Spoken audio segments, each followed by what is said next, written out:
Bob Rotella was crucial to Rory winning the Masters and the Grand Slam, but his book never answers the one real question you have when you get to the driving range 60 minutes before dark. So today I'm building a 1 hour practice plan using the drills and tactics that Rotella talks about in his book, but structuring the hour using strokes gained. By the end of this video, you're going to know which part of your game needs the most time and what to cut when life only gives you 30 minutes instead of that hour. You pull into the parking lot with an hour to spare, grab a large bucket because it seems like good value, hit a few wedges to warm up, maybe not even with a real target, then work your way up to driver. And 45 minutes later, you're still pounding driver, realizing, oh crap, I gotta leave in 5. Maybe I should go roll some putts. When you look at a round of golf, the way that that practice session was structured has nothing to do with what's gonna translate to the course for lower scores. Approach shots are the most important category for every single golfer, no matter what skill level you're at. So let's go back to our example from earlier. If you're spending 70% of your practice time on off the tee and 5% on approach, you have completely flip-flopped what's important when it comes to shooting lower scores this weekend.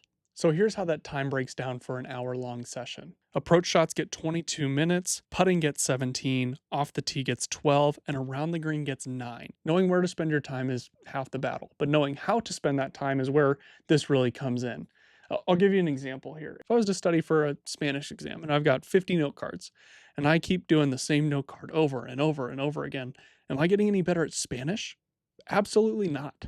This is exactly what most of us do when we go to the driving range, though. We hit 37 irons to the same target, and I've talked about how this was something I did in college, and I thought it was supposed to be productive because I was learning my dispersion pattern. Well, the second I get to that second 7 iron, I'm not training for my dispersion pattern.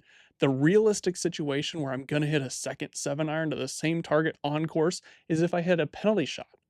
So, why am I training for penalty shots?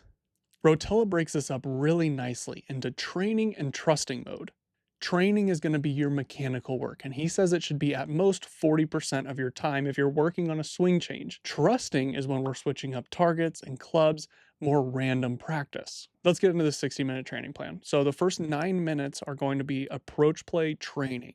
This is going to be easy wedge shots, getting loose, and then working on whatever swing change you're potentially making with an actual coach. We're trying to work on positions and feeling analytical. That's the whole point of this block. Then for the last 13 minutes of approach play, we're going to switch over to random or trusting mode, where we're hitting different shots to different targets. We're trying to simulate holes that we struggle with. We're picking very specific targets. We're going through our full routine, and we're basically just trying to play the golf course on the driving range. And most importantly, we're not hitting the same club and the same shot 2 times in a row. Putting is secondary in terms of importance for scoring, so we're going there next. For the first 7 minutes, we're going to do that training or block practice where we're working on setup and start line using a chalk line or using a yardstick. Then we're going to switch over to trusting. Rotella mentions making putts from 2 to 4 feet, 25 of them in a row. I personally don't really love using your practice time to do this. I would much rather have you do this at home, maybe on a lunch break or in the evenings, but once again, we're pulling straight from his book. Then we're moving on to a lag putting drill. Rotella talks about putting to the fringe, so you don't necessarily have a specific target or you're not worried about if the ball's going in or not. You're just focused on speed. I love this one. I do this before a tournament round or before just a normal round. Lag putting to the fringe is a great way to get a good idea of how the greens are rolling that day. Then Rotella talks about finishing your putting session by making a couple 3 or 4 footers in a row. Off the tee is third in terms of level of importance for scoring, so we're going there next. Starting with 5 minutes of training. So once again, if we're working on any swing positions or we're doing some kind of warm up, this is where we're going to do that. Then for 7 minutes, we're going to go to trusting. So we're going to hit to random targets. We're going to choose different fairways downrange. We're going to change up clubs. We're going to change shot shape. Once again, going through your full routine to a very specific target and not hitting to the same target twice in a row. I will say off the tee is a little bit different than approach play because in theory, you can play a driver that cuts every single time.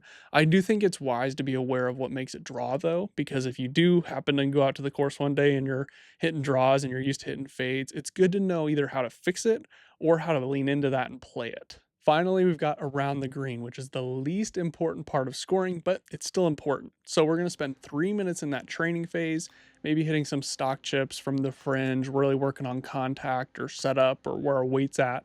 Rotella talks about using this training block to work on the worst part of your short game. So let's say you really struggle with bunker contact. We're going to just stay in the same spot and work on really solid contact to the same target and use that as our training portion of our short game. The trusting part of short game is really easy. Random targets, random lies, just throw the ball down, hit to a random target. We're gonna do that for 6 minutes in this 60-minute block. You can even throw a little bit of putting in there if you just putt all of them out. We've got the time budget for 60 minutes. We know exactly what we're gonna work on, but what about, I've only got 30 minutes. Well, let's talk through what to cut first. The training trusting aspect of this style of practice makes this super easy.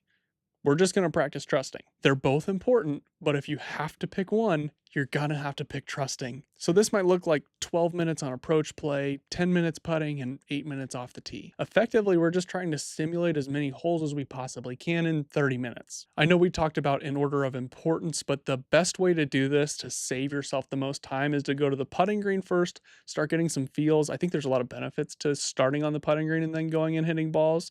But if we start on the putting green, then go hit our approach play, and then off the tee and maybe finish with a couple putts, that's a really nice order of operation. Listen, Bob Rotella is obviously a genius, and I'm not trying to throw shade at all. And on top of all that, this book came out before Mark Brody came out with Strokes Gained, so I'm going to cut him a little bit of slack. At this point, if you're still watching this, most likely you're like me. You've got a 9 to 5, you still want to get better at golf, you've got a busy schedule. This framework is going to give you a really clear idea of what to practice on from a general perspective. If you want a more personalized plan that takes into account really how much time you have, the facilities you have access to, and most importantly, where your game's at, we're coming out with a solution to that on March 29th. And if you have no idea where you're losing shots, stay tuned, because that's what my next video is going to be about, is the 4 stats that you need to keep so that you truly know where you're losing shots if you don't want to keep strokes gained. Understanding your skill set is where we can take this template and really turn it into something that's going to help you specifically. So give this template a try. I'll actually create a PDF and throw it down below. Thanks for watching. I'll see you next time.